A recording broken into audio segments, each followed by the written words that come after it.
لحد امتى؟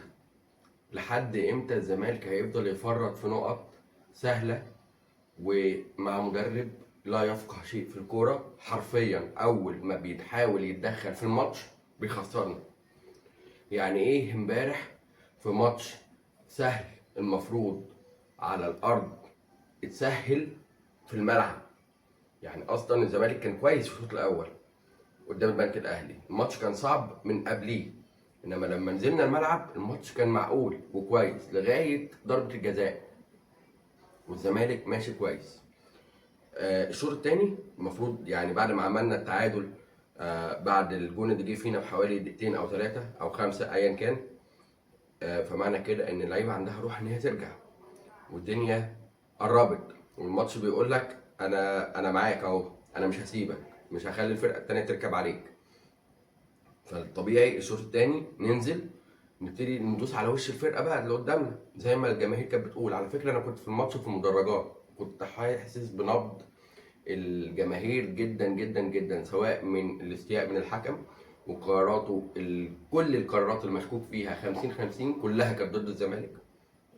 مفيش كوره كان بيسيبها، الوقت الضايع حرام عليك. يعني انت بس يعني لو حسبت حرفيا الوقعات والخناقات والانذارات والكلام ده كله مش هتدي وقت اقل من 10 دقايق وقت ضايع.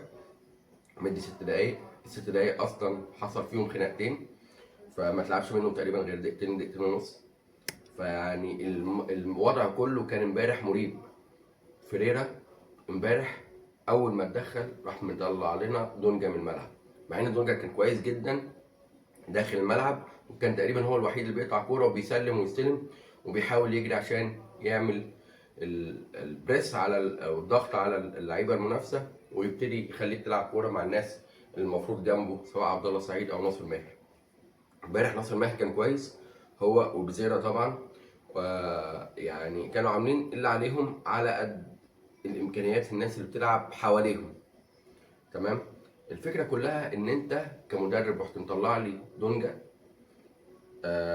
عشان المفروض ان انت يعني على الارض كده انت بتقول لي ان انا بجهز احمد ربيع للسوبر. يا باشا اكسب الماتش ده، عندك الماتش الجاي بتاع طلائع الجيش، جرب احمد ربيع الشوط الثاني، ما عنديش مشكله، بس ما ينفعش اخر 4 ماتشات في الدوري كلهم على استاد القاهره اخد 3 نقط. انت بتعمل ايه؟ انت مدرب مش فاهم اصلا انت المفروض بتدرب فريق كبير ولا فريق صغير ولا فريق وسط جدول. انت مش قادر تفهم ده. بعد ما طلع دونجا اكتشف ان نص الملعب ابتدى يقع منه، راح مطلع كمان عبد الله السعيد وراح مطلع ناصر ماهر، راح مفضلك نص الملعب كله. اللعيبه بقت بتجري ورا اللعيبه بتاعت بنك الاهلي يبصوا لبعض مش عارفين يقطعوا الكوره، وحتى لو قطع الكوره مش عارفين يدوها لمين عشان يبني كوره او يطلع بالكوره من تحت صح ويديها للمهاجمين.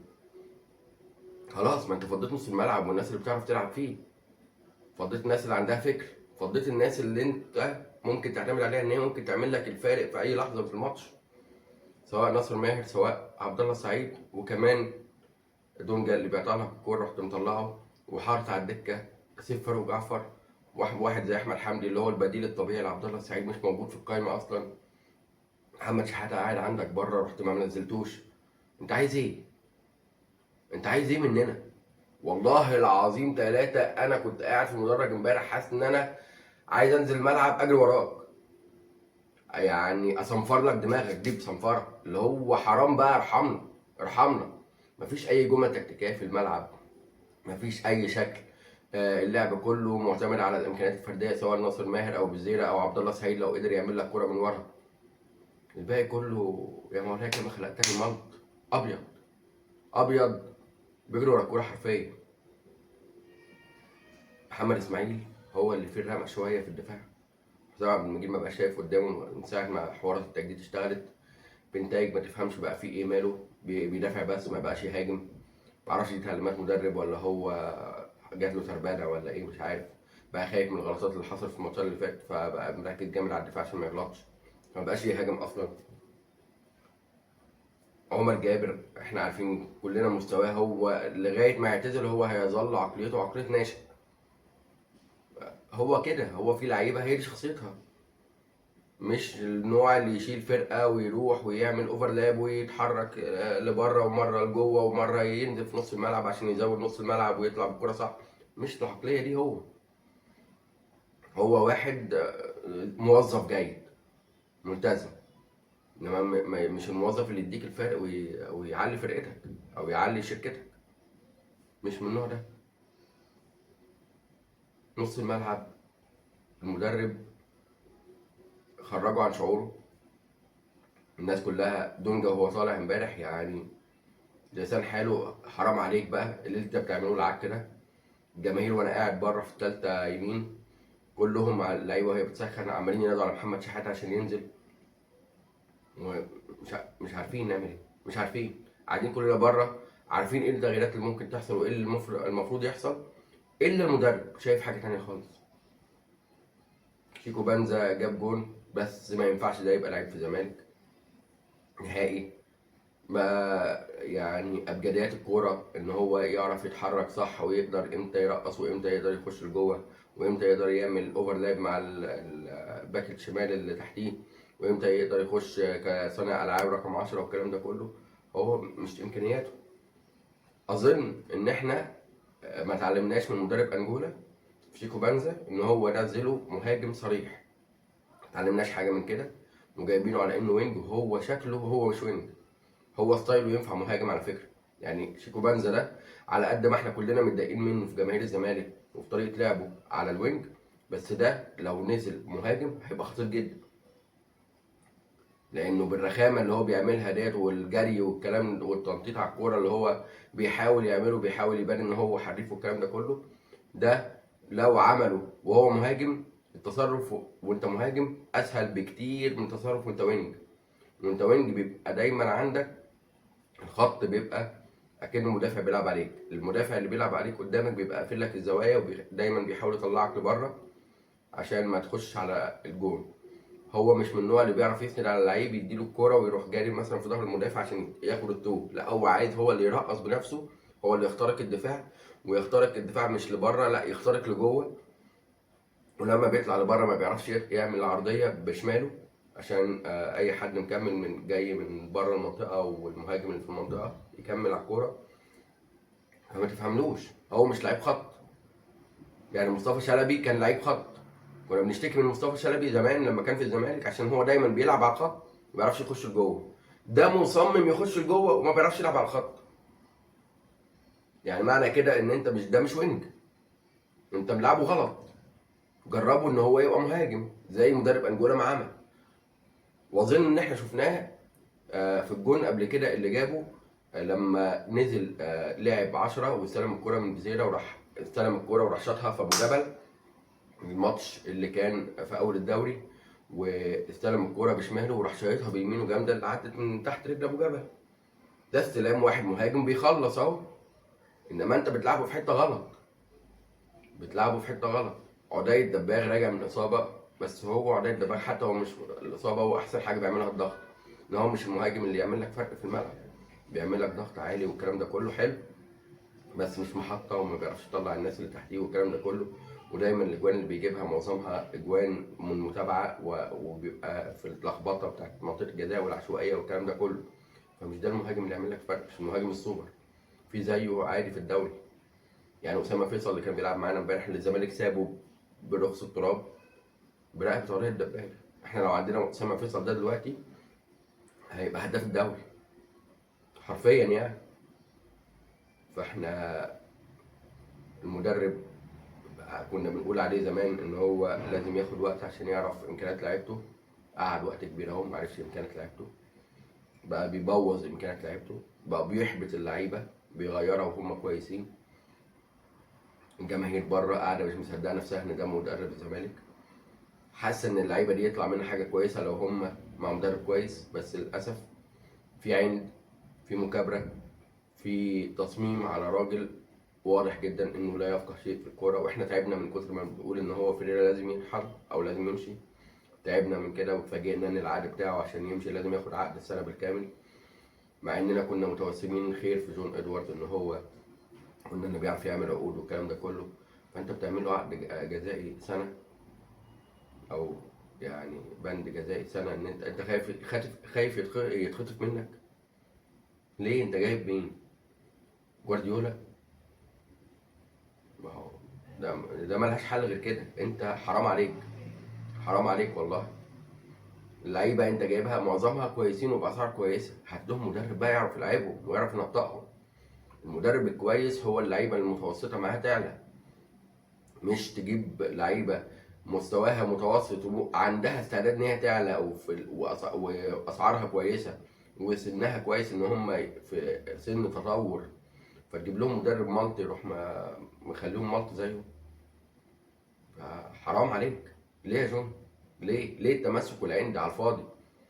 هي فعلا على رأي من أحمد عبد القوي، هي بقت تجربتك مش تجربتنا. احنا كنا بندعمك في الأول جدا، بس دلوقتي شايفينك بتعند، فاحنا مش هنعرف نقف وراك. احنا بنحب الزمالك على فكرة، مش يعني أهم حاجة عندنا الزمالك مش أشخاص. فأنت كده بالعقلية دي والعند ده هتؤدي إن الزمالك هيبقى سادس وسابع وثامن في الدوري حرفيا. احنا حتى التالت اللي كنا بنقول عليه عشان نروح الكونفدراليه مش هنعرف نوصل له اخر الموسم. التالت ولا الرابع؟ انت الرابع دلوقتي في الدوري، ولما بيراميدز يلعب مؤجلاته هتبقى الخامس ولا السادس بنفس الماتشات وعدد الماتشات مع الفرق المنافسه. فانت حتى التالت والرابع دلوقتي يا باشا انت مش هتوصل له مع مدرب بالشكل ده. حرام اللي بيحصل في الزمالك ده والله، حرام. ارجو اعاده النظر في الامور داخل نادي الزمالك، ومجلس الاداره لازم يعمل وقفه قويه. خلاص بقى، خلاص تعبنا منكم. انتوا لازم تقفوا وقفه قويه مع جون ادوارد، والناس دي تعرف يعني ايه مدرب كوره يكون يقدر يعلي الناس. لو انت خايف من ان هو هتدفع له الشرط الجزائي ومصر ان انت تخليه، هو على فكره ككوتش وبيعد للمباريات كويس، انما مش كوتش جوه الملعب، ما بيعرفش يقرا الملعب ويعمل تغييرات. هات له مدرب كبير مصري بسعر ما يكونش عالي وخليه هو المساعد بتاعه. لو انت مش قادر تمشيه، هو يبقى مسؤول عن الاعداد البدني والتخطيطات للحمل البدني والكلام ده كله، ورسم خطط الملعب ومش عارف ايه والكلام ده كله. يبقى دور استشاري مع مدرب بيعرف يكاتشن داخل الملعب وبيعرف يعمل تغييرات تقلب الماتش والكلام ده كله. لو انت مش قادر تمشيه خلاص بسبب الشرط الجزائي، خليه هو المساعد. هو على فكره لما انت تقول له كده هو مش هيرضى، فهيقدم استقالته لوحده، عشان انت كده بتحجم امكانياته او بتحجم الاسلوب اللي انت متعاقد معاه بيه. وما اظنش ان في العقد ممكن يكون في بند بيقول ان انت مش لو انت محتاجه في اي حاجه تانية داخل الجهاز الفني، ما فيش حاجه بتبقى في العقود بالشكل ده. حتى لو انت عايز تلعبها معاه صايمه خليها على العقود اكنه هو المدير الفني، بس في الحقيقه هو مش المدير الفني. يا باشا في حلول كتير جدا ممكن تعملها من غير ما تخسر الزمالك فلوس كتير، انما الدماغ مش شغاله. الدماغ مش شغاله. جايب ناس تحتيه عشان برضه في الاخر هو ما يسمعش كلامهم ويعند وما يمشي كلامه اللي هو غلط برضه في الاخر. يعني انت لو حلفت لي على الميه تجمد امبارح ان هو يعني رجع لاحمد رؤوف ان هو هيطلع دونجا وعبد الله سعيد وناصر ماهر من الملعب، لو حلفت لي على الميه تجمد ان هو خد راي احمد عبد الرؤوف وقال له اوكي يا عم ادي لك مليون جنيه. هو مليون في المية ما سألوش أصلا، لأن لو سألوا أكيد هيقولوا لا ما ينفعش. فما ينفعش نجيب حد تحت الراجل ده، احنا نجيب حد فوق وهو المساعد بتاعه ويعمل تقارير عن اللعيبة والكلام ده كله.